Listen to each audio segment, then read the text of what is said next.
Muito bem, agora pode projetar para a gente ler juntos, só para você saber esse momento que João Batista, quando estava à margem do Rio Jordão pregando, ele pronunciou essa promessa, que é uma promessa do Antigo Testamento, que se reverbera na boca de João Batista, e que depois Jesus vai falar sobre essa mesma promessa, como uma promessa do Pai. João Batista, então, quando estava pregando a multidão sobre arrependei-vos, pois é chegado o reino dos céus, ele diz assim: eu os batizo com água, mas virá alguém mais poderoso do que eu, tanto que não sou digno nem de desamarrar as correias das suas sandálias. Ele os batizará com o Espírito Santo e com fogo. Ele traz a pá em sua mão, a fim de limpar a sua eira e juntar o trigo em seu celeiro, mas queimará a palha com fogo que nunca se apaga. Você pode repetir o verso 16 comigo? João respondeu a todos: eu os batizo com água, mas virá alguém mais poderoso do que eu, tanto que eu não sou digno nem de desamarrar as correias das suas sandálias. Ele os batizará com o Espírito Santo e com fogo. Aleluia. Diga para seu vizinho aí: existe um batismo de fogo. Diga: esse batismo queima a palha. Amém. Aleluia. Glória a Deus. Eu sei que nessa noite temos pessoas que estão no início da caminhada cristã. Tem pessoas que se converteram recentemente. Tem pessoas que ainda faltam ter um encontro com o Senhor. Tem pessoas maduras na fé, tem teólogos, tem mestre. Mas eu quero falar para essa igreja. Eu quero falar para que você, cada um, entenda de uma linguagem simples o que é a igreja do Senhor Jesus, do que ela é formada. Eu gosto muito de falar sobre a igreja, porque eu descobri desde a minha infância que eu amo a igreja do Senhor Jesus. Então eu sou apaixonado pela igreja e tenho um zelo muito grande no meu coração pela igreja. Mas o que é a igreja? De uma forma simples, a igreja é uma comunidade formada por pessoas que depositaram em Cristo toda a esperança de salvação, que reconhecem que só e somente Jesus é o caminho, a verdade e a vida. A igreja é composta pelas pessoas que um dia tiveram um encontro com Jesus e começaram então uma nova caminhada, porque nasceram de novo. Muitos aqui, muitos na igreja dão testemunho da alegria que experimentaram quando Cristo entrou em suas vidas e eles nasceram de novo. Muitos daqui eu poderia pedir que você levantasse a mão, ficasse de pé, desse o testemunho, desse o microfone, você dizer: pastor, eu lembro daquele dia. Eu lembro daquele dia que Cristo me tocou. Tem até uma música que diz: quando Cristo me tocou. Se foi na segunda-feira, se foi na terça, na quarta. Às vezes você pode não se lembrar exatamente o mês, ou como eu, por exemplo. Mas eu sei exatamente tudo o que aconteceu naquele dia quando Cristo me tocou. O que aconteceu com você? O que acontece com a pessoa que tem um encontro com Cristo? O apóstolo Paulo vai responder essa pergunta na sua carta aos Efésios, capítulo 1, verso 13 a verso 14. Paulo, escrevendo aos Efésios, ele deixou muito claro para nós o que é que aconteceu conosco, o que é que acontece quando a pessoa tem um encontro com o Senhor. Diz assim, sim, eu não coloquei, eu não disse o tema, mas na verdade é a obra do Espírito Santo em nós. Paulo diz assim: quando vocês ouviram e creram na palavra da verdade, o evangelho que os salvou, vocês foram selados em Cristo com o Espírito Santo da promessa. Selado. Meu pai era chefe de estação naquele tempo e tinha um selo, que eu não me lembro como era, ele era vermelho e ele era um breu. E ele colocava aquilo nas correspondências e depois carimbava com o carimbo da rede ferroviária federal. Pá. Aquilo era um lacre. E eu quero dizer que no dia que você entregou sua vida a Jesus, você foi lacrado com a presença do Espírito de Deus. E esse lacre só vai ser quebrado quando Jesus voltar. Porque Ele vai apresentar você como uma carta viva diante dEle. E Jesus vai dizer, eu posso quebrar porque é minha vida. E Ele abre, e então Ele pode ler. É mais ou menos o que o Espírito de Deus fez conosco quando nós recebemos Jesus como Senhor e Salvador. Nós somos selados com o Espírito Santo da promessa. É como um carimbo que ninguém pode arrancar, jamais pode remover. Você foi selado, diga, eu fui selado. Quando vocês ouviram e creram na palavra da verdade, o evangelho que os salvou, vocês foram selados em Cristo. Com o quê?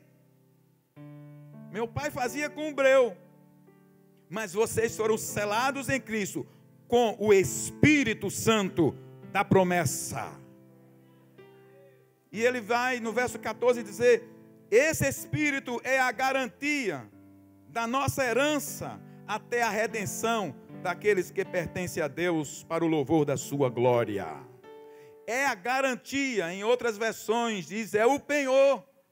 Você já fez um empréstimo e deixou um penhor lá, um relógio, uma joia. Eu quero dizer que Deus nos deu o Espírito Santo como um penhor para garantir que você é propriedade exclusiva dele. Ninguém vai roubar a sua herança celestial. Você dá um amém aí? Esse é o momento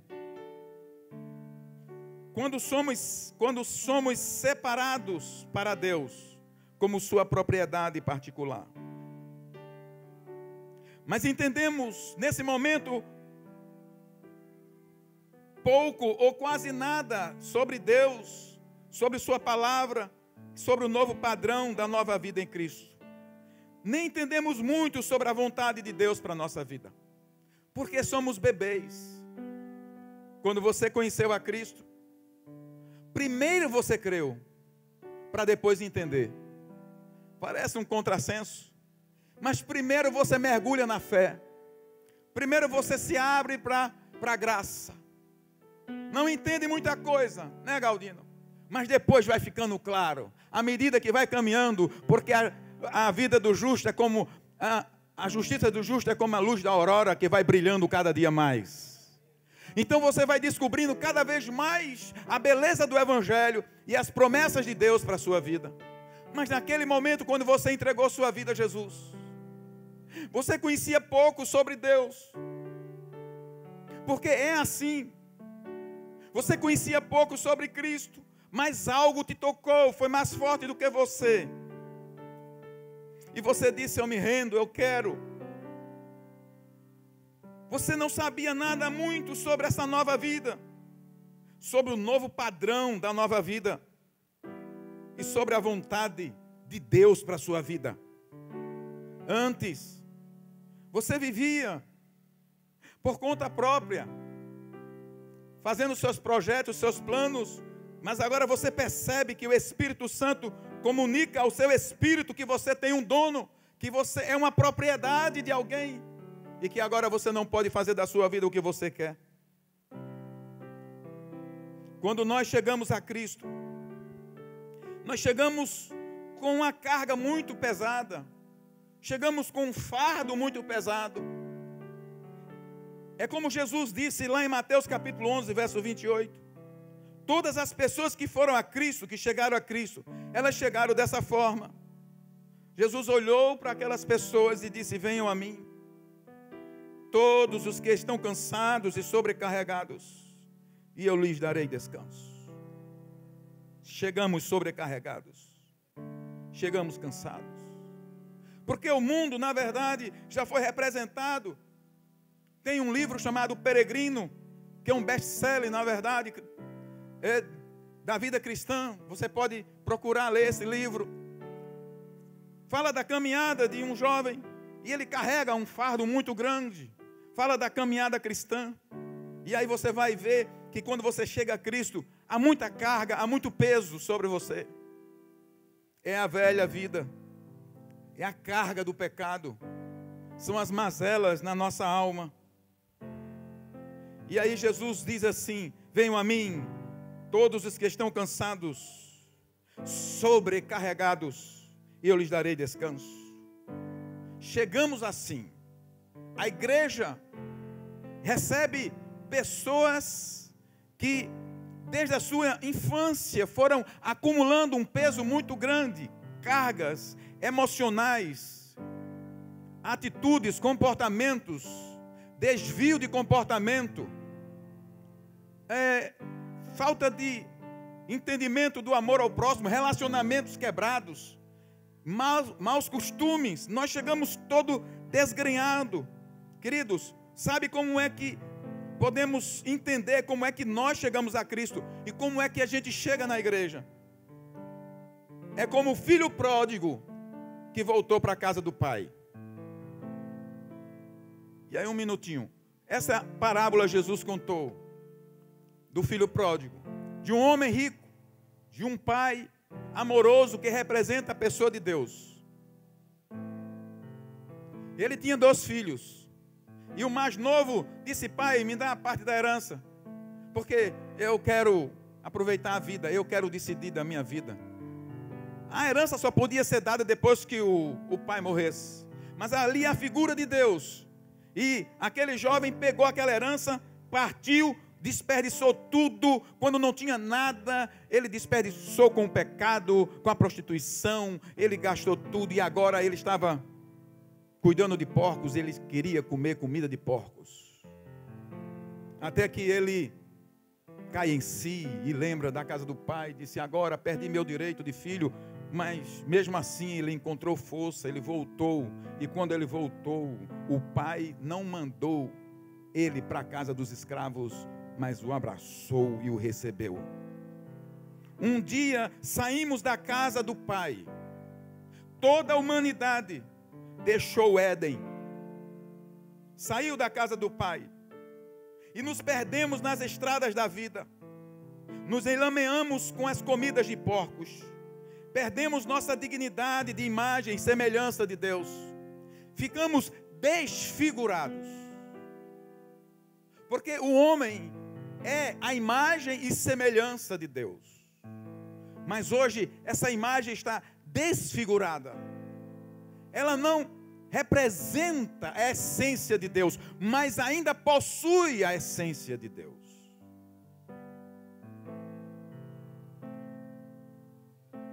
Perdemos nossa dignidade de ser imagem e semelhança de Deus. Perdemos o lugar da honra, do respeito.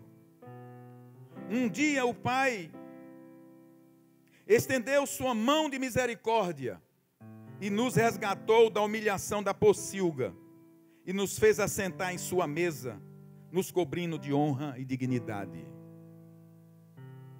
Gosto muito de citar, não está aqui, mas cito mais uma vez, Efésios capítulo 2, verso 1. Estávamos mortos em nossos delitos e pecados. E como todos os outros éramos merecedores da ira de Deus. Mas o verso 4 começa dizendo assim: mas Deus, que é rico em misericórdia, com o grande amor com que nos amou, deu-nos vida e juntamente nos ressuscitou com Cristo. Um dia, o Pai estendeu a mão de misericórdia e nos resgatou da humilhação da pocilga e nos fez assentar em sua mesa, nos cobrindo de honra e dignidade. Lucas capítulo 15, verso 22, 24, ele mostra esse momento quando o pai recebe o filho. Eu estou falando isso aqui para você entender como é que a igreja é formada, de quem ela é formada. De pessoas que estavam aí, aleatórias, perdidas, fedendo a pecado, a comida de porcos, que era um escândalo para os judeus.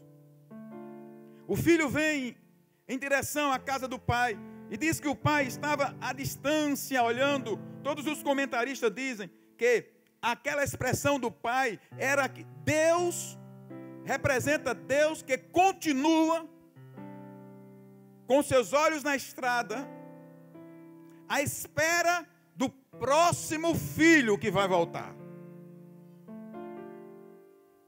Um dia foi eu. Um dia foi você. Um dia pode ser alguém aqui. Mas Deus continua com os olhos, porque o amor dele é fiel. É Ezed, amor fiel de Deus. O filho vem todo desgrenhado, porque ele estava cuidando de porcos. É evidente que ele fedia, porque ele estava na pobreza extrema, ele queria comer o que os porcos comiam. E ao ver o estado da humilhação do filho, no verso 22 diz, o pai disse aos seus servos, quando ele vê os filhos, ele abraça o filho, beija, porque a mensagem não é sobre o filho pródigo, mas o pai disse a seus servos, depressa, tragam a melhor roupa e vistam nele, coloquem um anel em seu dedo e calçados em seus pés, tragam o novilho gordo e matem-no, vamos fazer uma festa e comemorar, pois este meu filho estava morto e voltou à vida, estava perdido e foi achado, e começaram a festejar. Diga para seu irmão, em Cristo o padrão mudou. O filho pródigo estava cuidando de porcos. Como é que a gente pega na lavagem? De todo jeito. Pega o balde, joga, se mela. Não tem que botar roupa para cuidar de porcos. A gente leva a vida de qualquer maneira, cuidando de porcos. Mas agora tem uma mudança muito radical aqui. Eu estava meditando nisso, meu Deus, é muito grande, né? Se aquele jovem não fosse criado na casa do pai antigamente, ficava complicado, mas mesmo assim eu vou usar isso. Aquele homem estava totalmente fora de um contexto social. Mas o pai disse assim, depressa a melhor roupa, anel no dedo, calçado aos pés e churrasco. Meu Deus, o cara queria comer bolotas de porcos, agora tem churrasco do boi gordo. Diga, o padrão mudou. Em Cristo o padrão muda. Em Cristo, dignidade, andar de príncipe, irmãos. Andar de príncipe, comportamento de nobre. Eu sou filho. Pois não, pode falar. Pois não, pode passar. Licença. Padrão muda. Mas nos porcos a gente vai chutando tudo e quebrando, é porco, vai, mas mudou o padrão. Padrão, irmãos. Quando você se acordar, quase eu quebro mesmo aqui, mas eu queria derrubar ele, mas não derrubei. Olha, um eco. Padrão mudou. Tá bom, tá. O bichinho está atendendo. A melhor roupa, anel no dedo, calçado nos pés, e churrasco do melhor boi da fazenda, que eu não vou entrar nesse detalhe, era o boi gordo. Para quem estava fedendo a porcos, querendo comer comida de porcos, o padrão mudou muito. Diga, o padrão mudou. Paulo vai falar sobre isso na sua carta aos Efésios, capítulo 4, verso 22 a 24. Ele diz assim: quanto à antiga maneira de viver, você pode ler comigo, está aí? Quanto à antiga maneira de viver, vocês foram ensinados a despir-se do velho homem, que se corrompe por desejos enganosos. Ei, a roupa da pocilga, tira ela. Revestir-se do novo homem. Ou seja, a velha roupa não cabe mais em você. Vocês foram ensinados a despir-se. Tem que remover a roupa da velha vida, porque você entrou numa nova vida em Cristo Jesus. Verso 23 diz: vocês foram ensinados a serem renovados no modo de pensar. Você sabia que porco é um dos únicos animais, alguns poucos animais que só anda e só olha para baixo? Agora você deixou a pocilga, você deixa de olhar para baixo, e Deus te chama de águia. Você agora olha para cima, para as coisas que estão em cima. Tudo é limpo, é azul, é só celeste, é coisas nobres, é coisas dos céus. Você só vê estrelas e lua nascer e o pôr do sol. Nova visão em Cristo. Renovados no modo de pensar. Você pode citar, igreja, o verso 23 comigo bem forte. A serem, todos juntos, estão aí não? Verso 23, todos. A serem renovados no modo de pensar. Diga de novo: renovados. Pensar sobre si mesmo. Pensar sobre o próximo. Pensar sobre o mundo das pessoas. Você não pode pensar como o mundo pensa. Nem você pode pensar a seu respeito como o mundo quer que você pense. Você pensa a seu respeito conforme a palavra de Deus diz quem você é em Cristo Jesus. Você é o nobre da corte celestial. Você precisa se ver como príncipe. Então também olhe o modo de pensar, olhe o outro como príncipe. Porque o outro, se ainda não conheceu Jesus, ele é ainda a imagem e semelhança de Deus. Por isso, respeite o outro, mude a sua maneira de pensar a respeito do próximo. Pessoa nobre, irmãos, pessoa nobre, ela não desce o nível. Pessoa nobre, ela mantém a postura. Você é atacado aqui embaixo, você não olha para baixo, porque você não é porco, você é águia. Nobreza faz parte daqueles que foram novamente chamados em Cristo Jesus para um novo padrão de vida.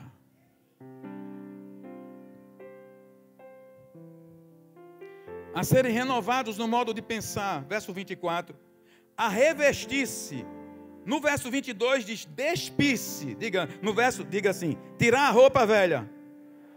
Agora no verso 24 diz assim, a revestir-se do novo homem, criado para ser semelhante a Deus, em justiça e em santidade, provenientes da verdade.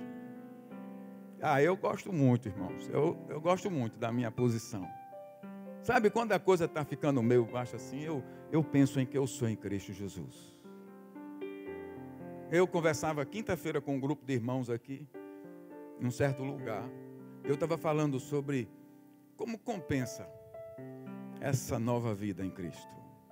A nova vida em Cristo compensa muito. Sabe por quê? Porque você leva uma vida sem remorso, sem arrependimento e sem culpa. Estávamos falando que essa nova vida é uma vida de liberdade em Cristo Jesus. Porque você não fica escravo de nada, nem de ninguém, só de Cristo Jesus. E a única dívida que você vai ter com o seu próximo é a dívida do amor. Paulo diz, nada deveis a ninguém a não ser o amor. Que padrão elevado. Eu estou cheio de dívida de amor por vocês. A revestir-se do novo homem, criado para ser semelhante a Deus. em justiça e em santidade proveniente da verdade. Na verdade, esse texto, irmãos, quer dizer assim: revestir-se do novo homem, criado para ser semelhante a Deus. O projeto de Deus é que você volte ao estado do jardim do Éden antes da queda. Esse novo homem, criado para ser semelhante a Deus. Aí o estudo lá mais profundo no hebraico, no grego, vai falar que você está sendo conduzido em Cristo a ser como Adão antes de pecar. A imagem pura de Deus. Padrão elevadíssimo. No verso 20, ainda Efésios capítulo 5, verso 8 e 9, ele vai dizer: porque outrora vocês eram trevas, mas agora são luz no Senhor. Vivam como filhos da luz, pois o fruto da luz consiste em toda bondade, justiça e verdade. Aí quando a gente pega aqui Paulo falando sobre, agora outrora vocês eram trevas, mas agora são luz no Senhor, nós lembramos de Jesus, falando ao Sermão do Monte, no capítulo 5, no verso 14, Jesus vai dizer isso sobre nós. Essa condição da nova vida em Cristo. Ele vai dizer assim no capítulo 5, verso 14: vocês são a luz do mundo. Não se pode esconder uma cidade construída sobre um monte. A qualidade de vida da sua vida, ela é tão brilhosa, ela é tão diferente, que Jesus diz assim: existe duas coisas aqui. Uma são vocês e a outra o mundo. Vocês não são igual ao mundo. Aqui o mundo dos pensamentos, da filosofia, do pecado. Vocês são luz do mundo. Aqui tem um vocês e aqui tem um mundo. Aqui tem duas coisas diferentes e distintas. Jesus disse: vocês estão no mundo, mas não são do mundo. Vocês são a luz do mundo. Não se pode esconder uma cidade construída sobre o monte. Irmãos, você não pode passar despercebido. É o que esse texto está dizendo, Dani. Não se pode esconder uma cidade construída sobre um monte. Não pode esconder Tavi. Ninguém pode esconder Galdino, Flávio, Patrícia. Não pode. Porque eles brilham tanto que é como uma cidade construída sobre um monte. É assim que as pessoas precisam nos ver. Não se pode esconder. E também ninguém acende uma candeia e a coloca debaixo de uma vasilha. Ao contrário, coloca no lugar apropriado. E assim ilumina todos que estão na casa. Assim brilhe a luz de vocês diante dos homens, para que vejam as suas boas obras e glorifique ao Pai de vocês que está nos céus. Somos uma candeia. Somos a lâmpada que transmite a luz de Cristo. E nós não podemos esconder essa verdade. A pessoa passou a vida inteira servindo a porcos, cheirando a porcos, e de repente está no palácio. Como se assenta na mesa? Como se pega nos talheres? Vai precisar ser ensinado, instruído a viver como príncipe. Em 81 é o novo. Eu era seminarista lá em São Paulo e lá eles tinham curso de etiqueta. Como participar de um banquete. Minha mente um pouco pobre, nordestina. Primeira aula, eu disse: para que isso? O evangelho tem que ser pregado. É no poder de Deus, para que isso? E aí, não, eu fui entendendo. Como é que se senta? Onde bota garfo, onde bota faca. Aonde depois que termina, como faz com guardanapo, como faz com um talher. Era banquete, porque no fim do ano tinha um banquete mesmo. De repente, aquele jovem, ele sai da pocilga e agora está no palácio. Como é que se porta? Como é que se encaixa aí? Diga assim, vai precisar ser instruído. Eu quero dizer que nessa nova vida em Cristo, o mestre é o Espírito Santo. O mestre é o Espírito Santo. E ele vai usar uma ferramenta chamada a palavra de Deus. Aí ele vai usar a palavra. E ele vai começar a trabalhar com você.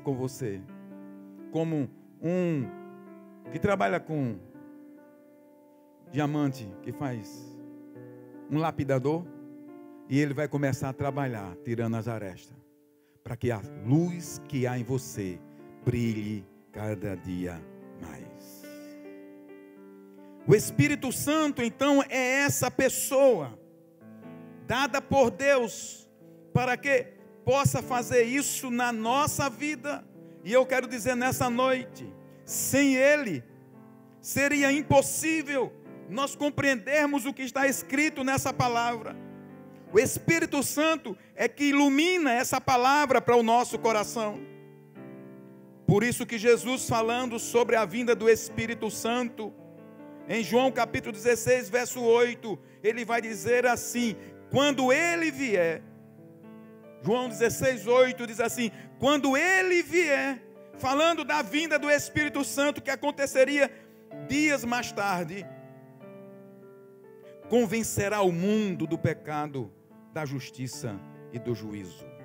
Enquanto eu lia isso, eu me atinei para a palavra convencer. Começa com a mudança interior.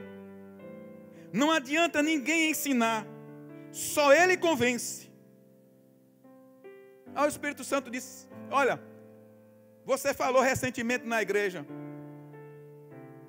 que são 52 sermões no ano. E que muitas vezes, tirando a quarta-feira, tirando a escola bíblica, e muitas vezes, a igreja não se encaixa dentro do padrão que ele quer. E ele disse assim, pode pregar 1000 sermões, mas se eu não atuar, se eu não transformar a palavra numa palavra rema, se eu não convencer, ninguém mudará.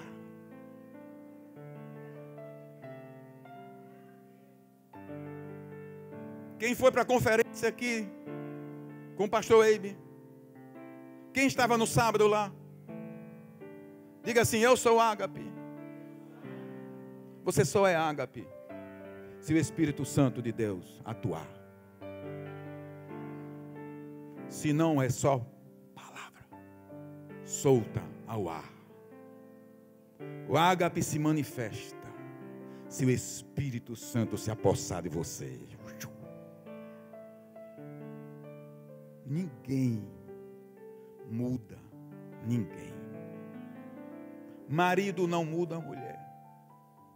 Mulher não muda marido. Pai e mãe não muda filhos. Só o Espírito Santo muda e transforma.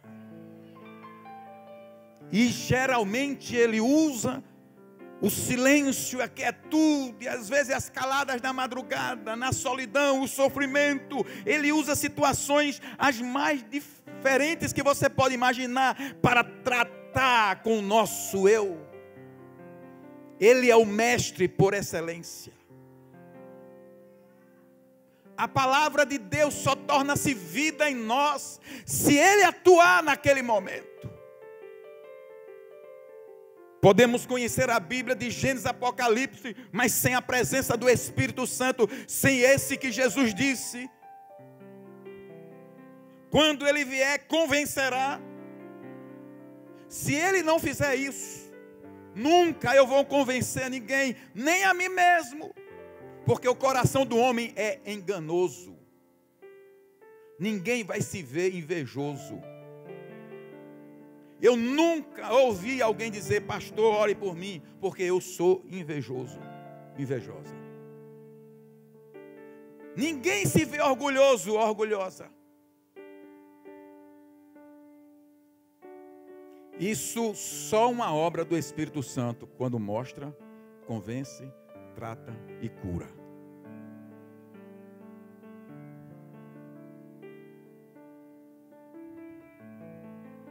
Convencer começa com a mudança interior.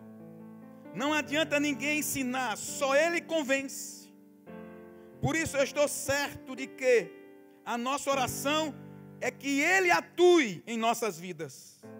Eu e você precisamos tanto do Espírito Santo, quanto de Jesus na cruz e do Pai que está sentado no seu trono. Os três trabalham juntos para a minha salvação, para a minha cura e para a minha restauração. Só o Espírito Santo tira e arranca de nós as mazelas do mundo do pecado, do tempo da pocilga. Só Ele nos transforma num nobre.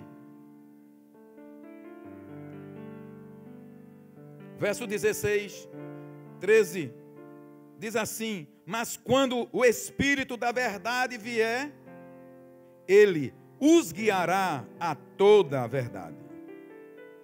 Não falará de si mesmo, falará apenas o que ouvir e lhes anunciará o que está por vir. E ainda, João 14, 26, diz assim: mas o conselheiro, o Espírito Santo que o Pai enviará em meu nome, lhes ensinará todas as coisas e lhes fará lembrar tudo o que eu lhes disse. Jesus passou 3 anos ensinando. Irmãos, Jesus faz todos os milagres na frente dos discípulos. E Ele ressuscita, e Ele aparece com os discípulos. Ele come com os discípulos. Ele come com os discípulos, ressurreto. Quando Ele se afasta um pouco, os discípulos desanimam e vão voltar a pescar. 3 anos com Jesus. 30 anos na igreja. 40 anos. Só houve mudança nos discípulos no dia de Pentecoste, quando o Espírito desceu sobre eles e transformou a realidade deles. Curso de teologia, cursos e mais cursos, livros e mais livros, não transforma se o Espírito Santo do Senhor não atuar na minha e na sua vida. E eu vou dizer, só estamos de pé aqui hoje, como Igreja Evangélica Batista de Intermares, por causa dele, por causa dele. A presença dele pode ser invisível, mas é real. Quando João Batista veio então pregando no deserto da Judeia, ele trazia uma mensagem muito dura sobre arrependimento. João Batista trouxe uma mensagem muito dura. Nem se compara com as mensagens do pastor Augusto. Segundo Jorge, né? Pastor Jorge. João Batista, quando veio pregando, sabe, irmãos, eu estou falando isso de uma meditação que eu tive. João Batista diz assim, no verso 7. Olha só, você que acha duro algumas mensagens, olha essa mensagem aqui. João dizia às multidões que saíam para serem batizados por ele: raça de víboras, quem lhes deu a ideia de fugir da ira que se aproxima? Raça de víbora, dei frutos que mostrem arrependimento. E não comece a dizer a si mesmo: Abraão é nosso pai. Pois eu lhe digo que dessas pedras Deus pode fazer surgir filhos a Abraão. Ou seja, você não vale nada. Essas pedras daqui, ó, pode se tornar filho de Abraão. Era assim, irmão. Chá, como é a roçadeira. Vá, roçadeira João Batista. Chá, chá, chá. E o bom é que o povo, irmão, correu com medo ou sem medo.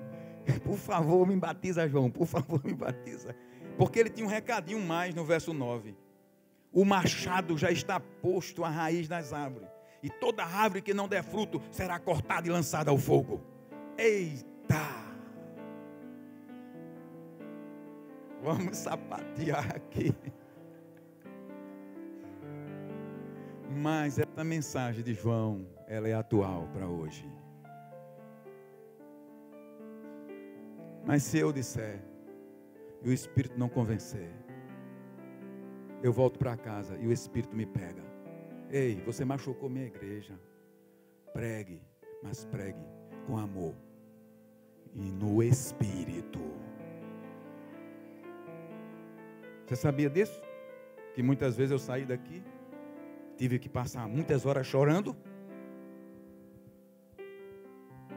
porque eu não sou o Espírito Santo. Eu sou apenas uma candeia, que se não tiver cheia de óleo, não brilha.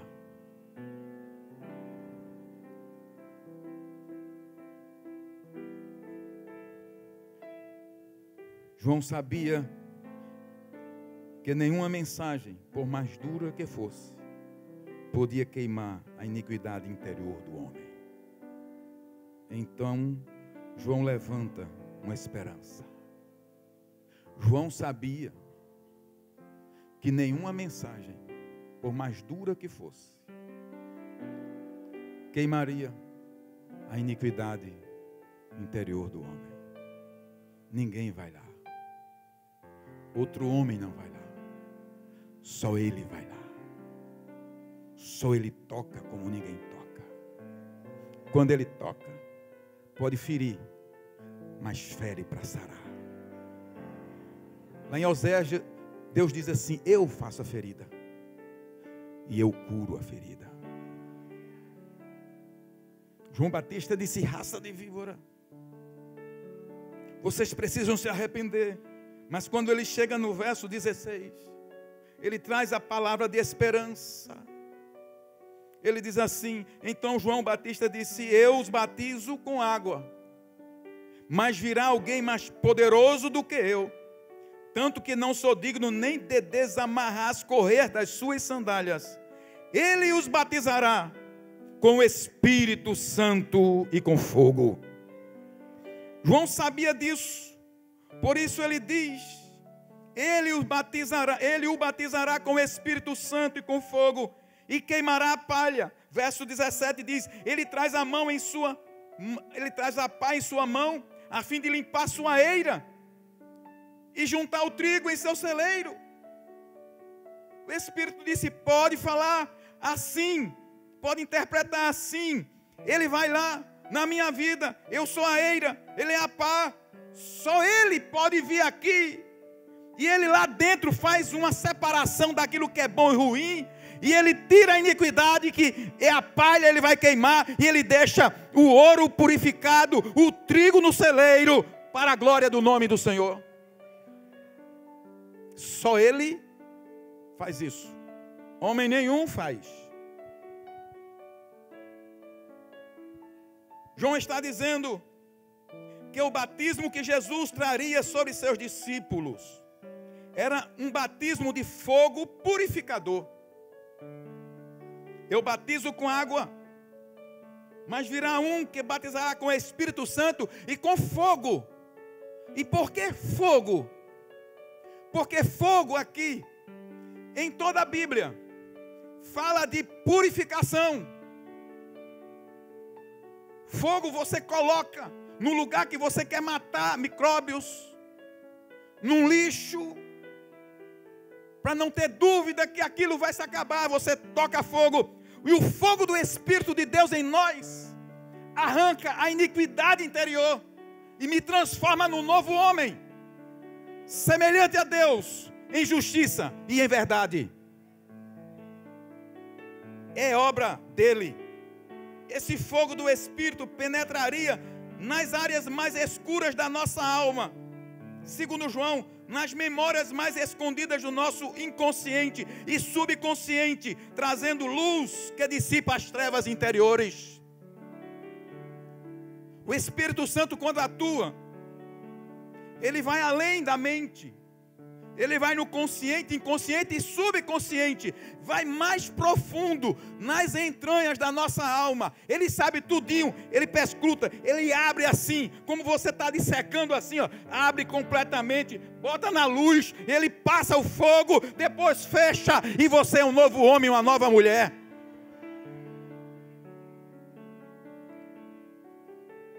O Antigo Testamento já trazia essa revelação. Que não adiantava. Ou Deus operava, ou o homem estava perdido. O Antigo Testamento em Ezequiel capítulo 36, verso 25, lido recentemente aqui, já traz em vários outros textos, em outros profetas, já trazia essa consciência que ou Deus opera em você, ou Deus opera em mim, ou obra de homem nenhum vai me mudar, me transformar, me libertar, me curar, me restaurar, me fazer brilhar. Só Ele. Diga só Ele. Diga mais uma vez, só Ele. Diga só Ele. Só o Espírito Santo.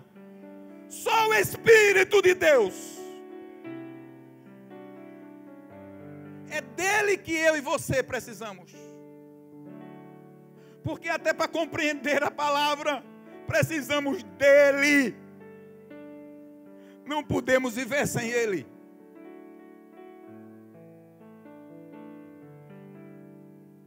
Ezequiel capítulo 36, verso 25 diz: quando não tinha jeito, aquele povo estava lá no cativeiro. Ele diz assim: um dia eu aspergirei água pura sobre vocês e ficarão puros. Eu os purificarei de todas as suas impurezas e de todos os seus ídolos. Eu, diz o Senhor, darei a vocês um coração novo e porei um espírito novo em vocês. Tirarei de vocês o coração de pedra e lhes darei um coração de carne. Porei o meu espírito em vocês e os levarei a agirem segundo os meus decretos e a obedecerem fielmente às minhas leis. Eu os farei que vocês venham a agir. Farei que vocês, como é que diz aqui? Os levarei a agirem. Se lembra da posição de nobre? Não adianta me imitar, irmãos. Nobreza se conhece de longe. Existe o falsier, a nobreza do Paraguai. Existe a produzida pelo Espírito. Ela é natural.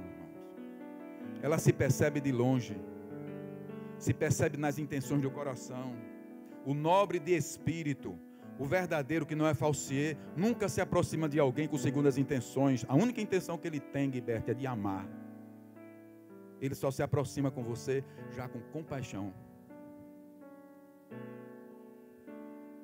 Só o Espírito Santo produz isso nessa época. Num mundo egoísta, concorrente, mundo violento, desumano. Mas os nobres de espírito são diferentes. Porei o meu espírito em vocês, verso 27, e os levarei a agirem segundo os meus decretos e a obedecerem fielmente as minhas leis. Aleluia, glória a Deus. Por isso, antes dos discípulos de Jesus saírem pelo mundo pregando o Evangelho, Jesus deu essa ordem: não saiam de Jerusalém, esperem pela promessa do meu Pai, da qual lhes falei. Atos capítulo 1. Jesus, ressurreto, estava voltando aos céus. Ele está comendo com os discípulos pela última vez. E ele tinha dado uma ordem antes: ide por todo o mundo, pregai o Evangelho a toda criatura. Aqui ele dá uma contra-ordem. Sou eu que estou dizendo, viu? Pela interpretação. Vocês não vão agora. Ei, não vá de qualquer forma. Não saiam de Jerusalém. Verso 4. Mas esperem pela promessa de meu Pai, da qual lhes falei. Pois João batizou com água, mas dentro de poucos dias vocês serão batizados com o Espírito Santo. Verso 8, então, explica tudo. Quando vocês forem batizados, receberão poder, quando o Espírito descer sobre vocês, e serão minhas testemunhas. O que é que a igreja tem pego nesses últimos séculos? Receberão poder. Poder para sapatear, poder para orar para os enfermos serem curados. Poder, porque poder, todo mundo quer poder. Todo mundo quer poder. Mas aqui é poder para serem minhas testemunhas. Porque você não pode ser nobre sem o poder do Espírito Santo. Porque o novo padrão de vida você não consegue na sua força, é só na força dele.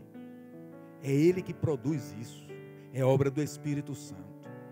Por isso, para mostrar que a diferença entre o falsier e o verdadeiro é que quem está cheio do poder está cheio de amor, de alegria, de paz, de longanimidade, de benignidade, de mansidão, de domínio próprio, de fidelidade. Contra essas coisas não há lei. Está cheio dele, então essa é a cara dele, o amor, a mansidão, o domínio próprio, a fidelidade. Não saiam até que sejam revestidos de poder. Mas vocês receberão poder, verso 8, quando o Espírito Santo descer sobre vocês, e serão minhas testemunhas em Jerusalém, em toda a Judeia e Samaria e até os confins da terra. Em Jerusalém, você vai ser testemunha em Jerusalém. Diga: eu sou uma testemunha na minha casa. É Jerusalém. Aí depois você é testemunha na Judeia, no seu trabalho.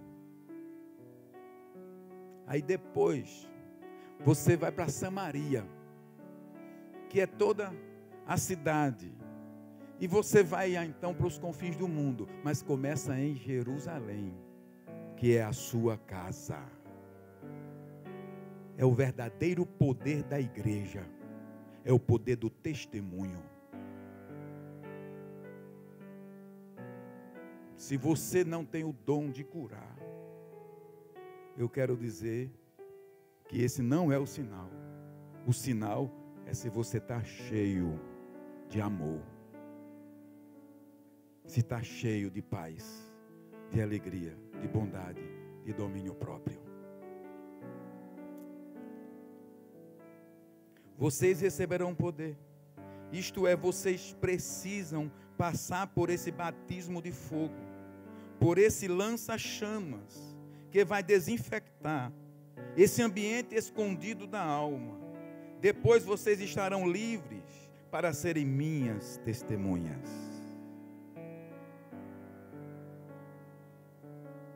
Tudo mudou para aqueles discípulos, irmãos, quando o batismo de fogo veio sobre eles. Atos dos Apóstolos fala isso, capítulo 2, que nós lemos tanto aqui, porque nós anelamos tanto isso.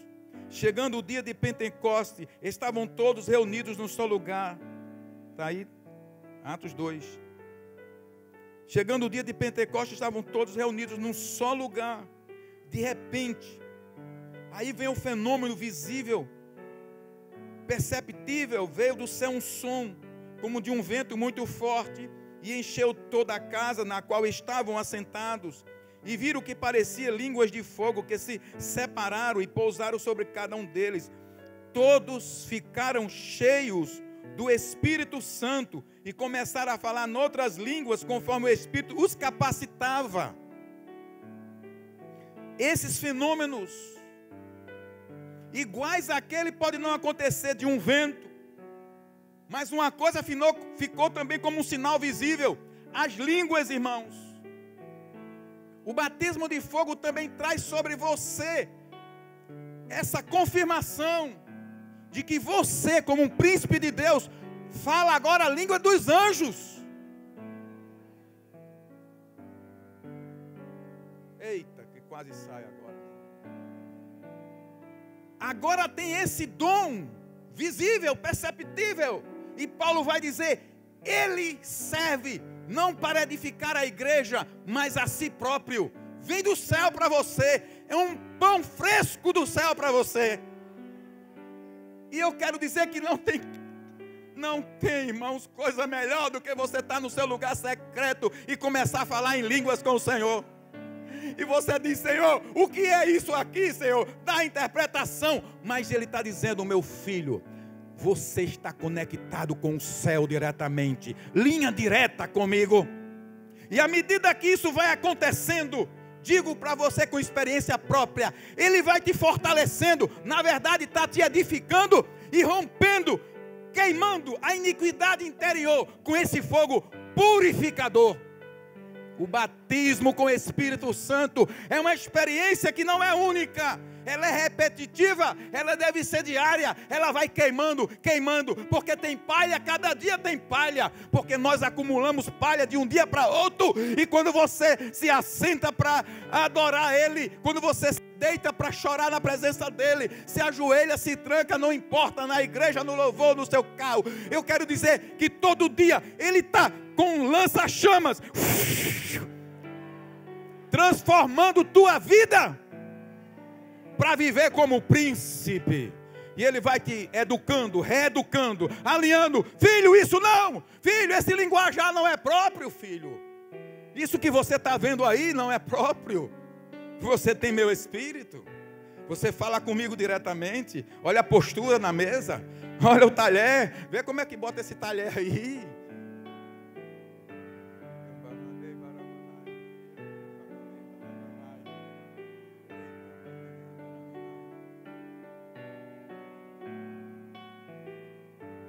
Só isso,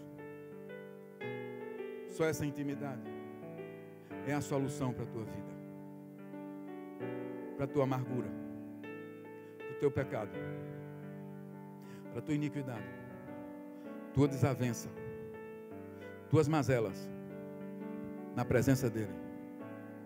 Com esse lança-chamas, Ele queima tudo.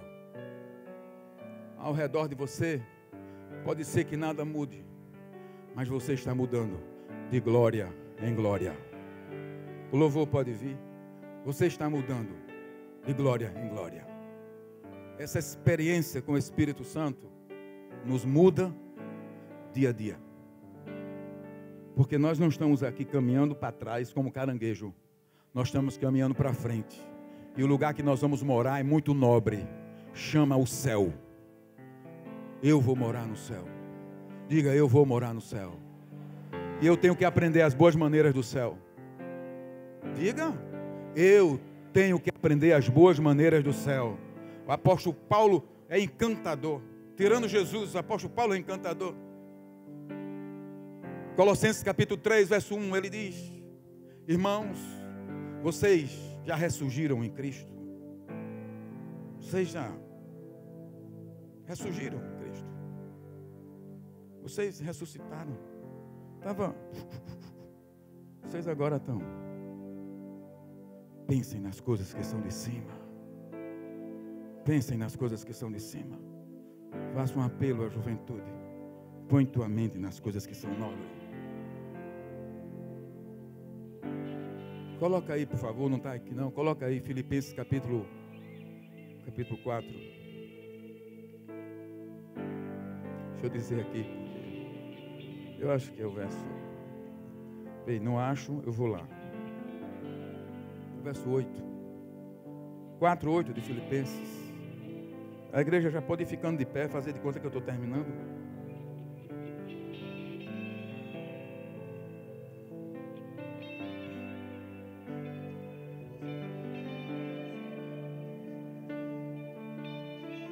Olha só, irmãos, em nome de Jesus, Eu peço que o Espírito de Deus tenha tocado o seu coração nessa noite. Porque eu preciso de você, irmãos. Eu preciso, segundo Jéssica, que vocês me ajudem a me tornar um nobre. Eu preciso, irmã Lúcia Nobre, da irmã, eu preciso, Gustavo, de você para me tornar um nobre.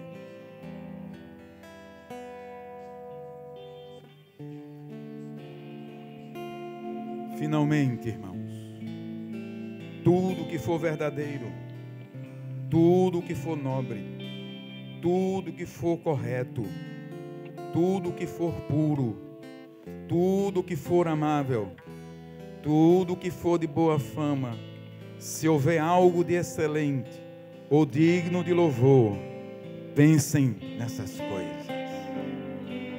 Brincadeira, meu irmão. Mas ficou tão bonito, irmãos.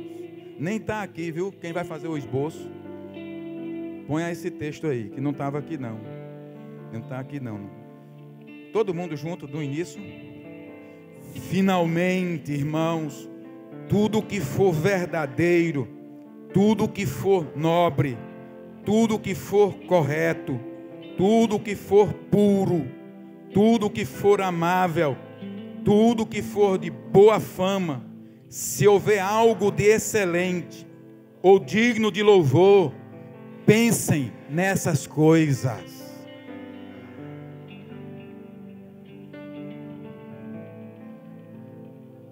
Verso 9. Ponham em prática tudo que vocês aprenderam, receberam, ouviram e viram em mim. Olha só. Aí vem o fechamento. E o Deus da paz estará com vocês. No verso antes, falando de ansiedade, diz assim: e a paz de Deus. Mas aqui é o Deus da paz. A paz de Deus é uma coisa, mas agora o Deus da paz está com vocês. O Deus da paz está comigo. Diga, o Deus da paz está comigo. Eu sou um nobre. Eu estou na casa de meu pai. O Deus da paz estará comigo. Sabe o que aconteceu com aqueles discípulos? Eu disse que estava fazendo de conta que ia terminar. Aqueles 120 pessoas que estavam lá naquele ambiente, onde o Espírito de Deus veio. A igreja entende o que eu estou falando. No dia de Pentecostes. Tinha 120 pessoas reunidas ali. Sabe quem estavam lá? Sabe quem estava lá? Homens e mulheres considerados a escória da sociedade de Jerusalém. A escória. Porque todo mundo veio da pocilga. Parece uma coisa estranha, pastor, terminar assim um sermão, para não se lembrar do que, para não se esquecer do que Cristo fez por nós. Mulheres e homens considerados a escória da sociedade de Jerusalém. Sabe quem estava lá? Maria Madalena, que tinha 7 demônios, prostituta de carteirinha, restaurada por Cristo, estava lá. Zaqueu estava lá, o ladrão. Nicodemos estava lá, o religioso. Pedro, o inconstante. Sabe quem estava lá? Os egoístas João e Tiago. Eles queriam sentar, um à direita e outro à esquerda de Jesus, somente, e deixar os colegas para trás. Estava lá Tiago e João. Dessa escória, Deus levantou a sua igreja. Foram as pessoas mais cheias de Deus da história do cristianismo. Brilharam, queimaram, até literalmente queimar a vida em fogueiras. Um dia eles foram imergidos no batismo de fogo prometido no Antigo Testamento, confirmado por João Batista e ratificado por Jesus. Eles não foram antes, essas pessoas, sem serem primeiro batizados com fogo. e fizeram a obra completa de Deus aqui na terra. Por isso que o texto que nós lemos hoje, de Atos dos Apóstolos, capítulo 2, aquele povo se tornou a igreja. Nem Jesus, vou exagerar aqui, viu? Transformou. Jesus lançou a semente, deixou a palavra, mas disse: agora espera, não sai não, vai sair pregando por aí, vai estragar a seara. Está cheio de mazela, está cheio de iniquidade interior. Tem um batismo de fogo, ele queima o que o homem não vê. Esse batismo, nós precisamos ser imergidos nele. Queimar o orgulho, a soberba, a vaidade, a avareza, os pensamentos maliciosos. O Espírito Santo, quando atua, ele traz à tona o que o homem não pode trazer. Ele traz vida de Deus para nós. Aqueles discípulos foram tocados pelo Espírito Santo e eles começaram a se dedicar aos ensinos dos apóstolos, a comunhão, partir do pão, as orações. Todos estavam cheios de temor e muitas maravilhas e sinais eram feitos pelos apóstolos. Verso 47 do capítulo 2 diz assim: louvando a Deus, eles viviam louvando a Deus, irmãos, e tendo a simpatia de todo o povo. Maria Madalena agora era simpática. Pedro era simpático, porque não era mais Pedro, era o Espírito Santo em Pedro. Um homem e uma mulher cheia de Deus transmite isso, simpatia. Isso significa batismo de fogo. Talvez eu nunca tenha falado dessa forma sobre o que é um batismo de fogo. Eu nunca falei sobre batismo com o Espírito Santo com essa visão. Mas nos últimos meses o Espírito Santo vai dizendo: preciso batizar a minha igreja nesse batismo que revele o meu caráter e a minha nobreza. Quando eles passarem, será impossível esconder a luz neles.